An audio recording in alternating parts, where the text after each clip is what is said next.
Hello ಎಲ್ಲರಿಗೂ ನಮಸ್ಕಾರ. ಪಿಟಿವಿ news ಕನ್ನಡಕ್ಕೆ ಸ್ವಾಗತ. ನಾನು ಚಂದ್ರಿಕಾ. ನೈಸ್ ಟೋಲ್ ಸಂಗ್ರಹ, ರೈತರ ಜಮೀನು ಹಾಗೂ ಬಿಡದಿ ವಿಚಾರಕ್ಕೆ ಸಂಬಂಧಿಸಿದಂತೆ ಜೆಡಿಎಸ್ ಯುವ ನಾಯಕ ನಿಖಿಲ್ ಕುಮಾರಸ್ವಾಮಿ ಸರ್ಕಾರದ ವಿರುದ್ಧ ವಾಗ್ದಾಳಿ ನಡೆಸಿದ್ದಾರೆ. ಜೆಡಿಎಸ್ ಶಾಸಕಾಂಗ ನಾಯಕರು ಹಾಗೂ ಶಾಸಕರ ಜೊತೆ ರಾಜ್ಯಪಾಲರಿಗೆ ದೂರು ನೀಡಿರುವುದಾಗಿ ನಿಖಿಲ್ ತಿಳಿಸಿದ್ದಾರೆ. ಹೈಕೋರ್ಟ್ ಐತಿಹಾಸಿಕ ತೀರ್ಪು ನೀಡಿದ್ರೂ ಮೂಲ ನಿಯಮಗಳನ್ನು ಉಲ್ಲಂಘಿಸಿ ನೈಸ್ ಸಂಸ್ಥೆ ಟೋಲ್ ಸಂಗ್ರಹ ಮಾಡುತ್ತಿದೆ ಎಂದು ಆರೋಪಿಸಿದ್ದಾರೆ. ರೈತರ ಜಮೀನು ವಶಪಡಿಸಿಕೊಂಡ್ರೂ ಇನ್ನೂ ಪರಿಹಾರ ಸಿಕ್ಕಿಲ್ಲ.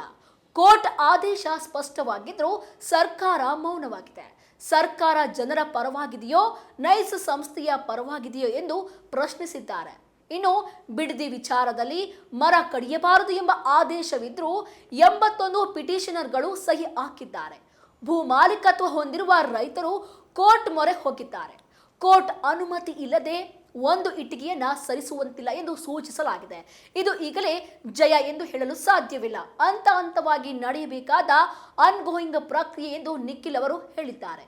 ಇದೇ ವೇಳೆ ಸಚಿವ ಬಿ ನಾಗೇಂದ್ರ ರಾಜೀನಾಮೆಗೆ ಬಿಜೆಪಿ ನಡೆಸಲಿರುವ ಪಾದಯಾತ್ರೆ ವಿಚಾರಕ್ಕೂ ಪ್ರತಿಕ್ರಿಯಿಸಿರುವ ನಿಖಿಲ್, ಸದನದ ಒಳಗೆ ಜೆಡಿಎಸ್ ಬಿಜೆಪಿ ಶಾಸಕರು ಒಟ್ಟಾಗಿ ಬೆಂಬಲವಾಗಿ ನಿಂತಿದ್ದೇವೆ ಎಂದಿದ್ದಾರೆ. ನಾಡಿನ ನೆಲ, ಜಲ ಹಾಗೂ ಭ್ರಷ್ಟಾಚಾರ ವಿರೋಧಿ ವಿಚಾರದಲ್ಲಿ ಮೈತ್ರಿ ಪಕ್ಷಗಳಾಗಿ ಜಂಟಿಯಾಗಿ ಹೋರಾಟ ಮಾಡುತ್ತೇವೆ ಎಂದು ತಿಳಿಸಿದ್ದಾರೆ. ನೈಸ್ ಟೋಲ್ ವಿಚಾರದಲ್ಲಿ ಜನಜಾಗೃತಿ ಕಾರ್ಯಕ್ರಮ ರೂಪಿಸುವುದಾಗಿ ಹೇಳಿರುವ ನಿಖಿಲ್, FWA ಕಾಯ್ದೆ ಹಾಗೂ ಹೈಕೋರ್ಟ್ ಆದೇಶದ ಕುರಿತು ಸುದ್ದಿಗೋಷ್ಠಿ ನಡೆಸಿ ಆದೇಶದ ಮಾಹಿತಿಯನ್ನ ವೆಬ್ಸೈಟ್ ಮೂಲಕ ಸಾರ್ವಜನಿಕರಿಗೆ ಲಭ್ಯವಾಗುವಂತೆ ಮಾಡುತ್ತೇನೆ ಎಂದು ತಿಳಿಸಿರುವಂತದ್ದು. ಇನ್ನು ಕುಮಾರಸ್ವಾಮಿ ಅವರು ದಾಖಲೆ ಇಲ್ಲದೆ ಮಾತನಾಡ್ತಾರೆ, ಕೇವಲ ಹಿಟ್ ಅಂಡ್ ರನ್ ಮಾಡ್ತಾರೆ ಎಂಬ ಸಚಿವ ಚಲುವರಾಯಸ್ವಾಮಿ ಹೇಳಿಕೆ ನಿಖಿಲ್ ತಿರುಗೇಟು ಕೊಟ್ಟಿರುವಂತದ್ದು. ದೇವೇಗೌಡರಾಗಲಿ ಕುಮಾರಸ್ವಾಮಿ ಆಗಲಿ ದಾಖಲೆ ಇಲ್ಲದೆ ಚರ್ಚೆ ಮಾಡಿಲ್ಲ. ಮುಖ್ಯಮಂತ್ರಿ ಸದನದ ಒಳಗೆ ಚರ್ಚೆಗೆ ಬನ್ನಿ ಎಂದು ಕುಮಾರಸ್ವಾಮಿಗೆ ಹೇಳಿದ್ದಾರೆ.